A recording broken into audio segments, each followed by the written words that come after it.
Hi, guys, and welcome to Classic Sitcoms, Facts, and Trivia. Appreciate you being here. Before we get started, please subscribe. Please share these out on your Facebook page.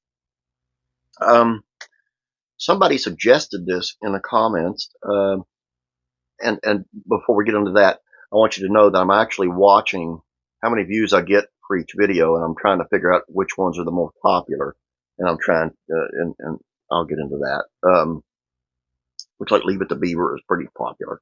It may wind up getting a channel of its own at some point. We'll see. Today's video is on the murder of Hogan's Heroes, Bob Crane. Someone had mentioned this in the comments. I wanted to check it out a little bit and do a video on it.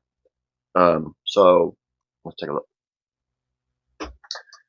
Bob Crane's murder remains unsolved 4 decades after it happened.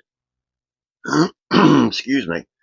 The star of Hogan's Heroes was bludgeoned to death when he slept in a Scottsdale apartment, and no one ever went to prison for the crime. Remains one of the top unsolved murder mysteries in American history. Physical evidence from Crane's murder has since been packed into boxes, including Crane's blood, his fingerprints, and fingerprints from the suspected killer, John Carpenter. There were also endless cassette tapes of witness interviews, his homemade porn tapes, photographs of his day planner stained with his own blood recovered from his bedside table. These are personal items from a star's life that was dramatically cut short, and pieces of a tantalizing case that was captured the nation's imagination. During my career, I've had a lot of big cases, but the Bob Crane case takes them all, said former Maricopa County Attorney Rick Romley.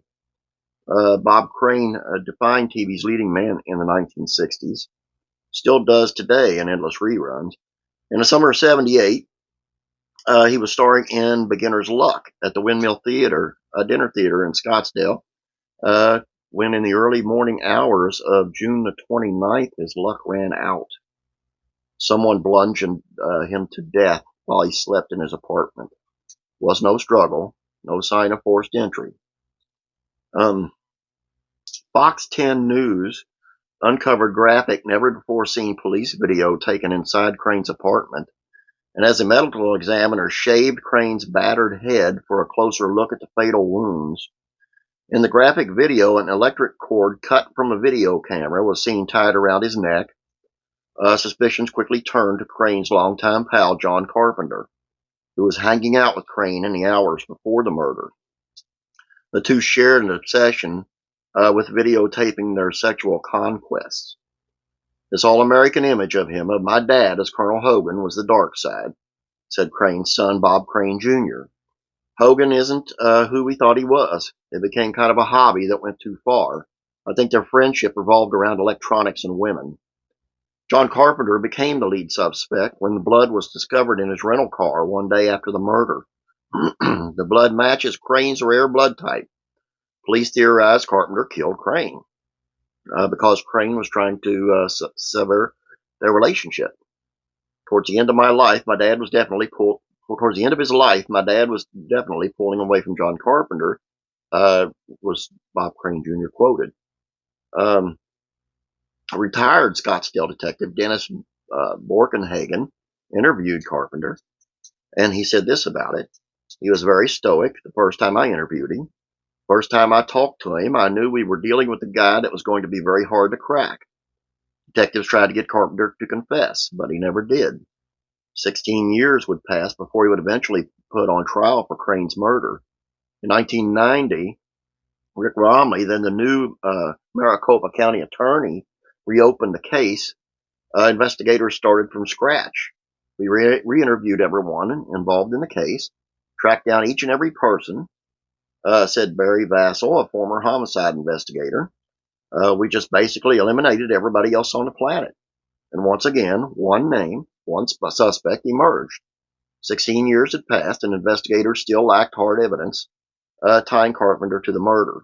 DNA tests on the blood found in Carpenter's car were inconclusive, and there was no way to prove the blood came from Bob Crane. That was a big deal, said Michael Lake, who was a jury foreman in the case. If we had DNA from that car, we would have found guilty, 100% positive. Without the crucial evidence, the jury found Carpenter not guilty. They wanted the DNA, and in the end, we didn't have sufficient evidence to get a guilty verdict, said Romley. The cloud of suspicion haunted Carpenter until his death 4 years later. To this day, police insist they identified the killer. They just couldn't prove it. That's just always fascinated me. I don't know if that's a good word or not, but this case always fascinated me. It's just very sad. And he actually led a pretty sad life, if you really think about it. And maybe he was that's why he was trying to pull away and get out of it. I don't know. It's just sad. That's all I got for you. Please subscribe and share these out on the Facebook page. And don't forget the Beverly Hillbillies facts and trivia. We're getting closer to the 1,000 subscriber mark, but man, it's that the last 50 subscribers is going slow. So please share that one out. And if you have not yet subscribed, please do over there. The contest will be starting as soon as we hit 1,000 subscribers. Well, maybe not as soon, but I'll be letting you know what prizes are and all that as soon as you get 1,000 subscribers. So, have a great day. God bless. And what was that last thing? Oh, yeah, I'll be praying for you.